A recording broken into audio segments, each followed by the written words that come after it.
আজকে আমরা এখানে একত্রিত হয়েছি।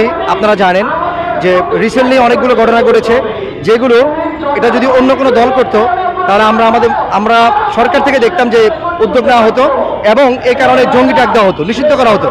কিন্তু ইসকন এদেশে এক বা একাধিক মানুষকে হত্যা করেছে, নির্যাতন করেছে, আমাদের মুসলিম বোনদের ইজ্জত লুণ্ঠন করেছে। আপনি যদি দেখেন 2016 সালে তারা সিলেটে একজন ইমামকে হত্যা করেছে। এরপরে আপনার এদেশে হাসিনা পরবর্তীতে একজন অ্যাডভোকেটকে আদালতের প্রান্তরে, আদালতের স্থানে, প্রাঙ্গণে তাকে হত্যা করেছে, দিবালোকে হত্যা করেছে। তারপরে আমরা রিসেন্টলি দেখলাম আপনার বুয়েটে আল্লাহ তার রসুলকে নিয়ে অবমাননা করা হচ্ছে, কোরআনকে অবমাননা করা হচ্ছে। এরপরে এনএসইউতে কোরআনকে অবমাননা করা হয়েছে।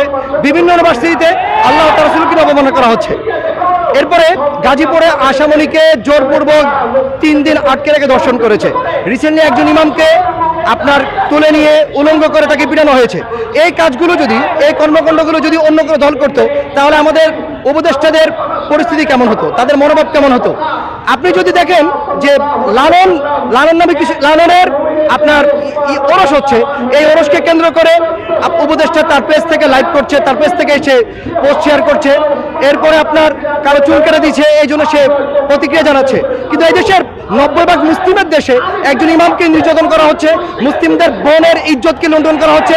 কিন্তু আমাদের উপদেষ্টার কোনো ধরনের তার চিন্তা নাই, তার কোনো আগ্রহ নাই, তার কোনো প্রতিক্রিয়া নাই। এটা আমরা কোন দেশে বসবাস করছি?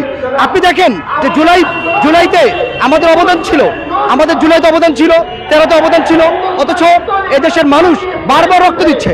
বারবার রক্ত দেওয়ার পরে মুসলিমদেরকে বারবারই মাইনাস করা হচ্ছে, মুসলিমদেরকে বারবারই এক্সাইট করা হচ্ছে। এটা এই দেশের ইসলাম বিদ্বেষ এবং কাঠামোগত ইসলাম বিদ্বেষের একটা বহিঃপ্রকাশ। এই জন্য আমরা বলবো যে এটা ভাইবেন না যে আমরা দুর্বল, এটা ভাবার সুযোগ নেই যে আমরা নমো, বরং আমরা সেই জাতি যারা হচ্ছে জীবনকে না বরং মৃত্যুকে ভালোবাসি। সুতরাং ভালো বলেই যদি আপনি এগুলো ব্যবস্থা না নেন তাহলে আপনার সামনে নজির আছে। আমরা হাসিনার সাথে কি করেছি, হাসিনাকে আমরা এই দেশ থেকে বিতাড়িত করেছি।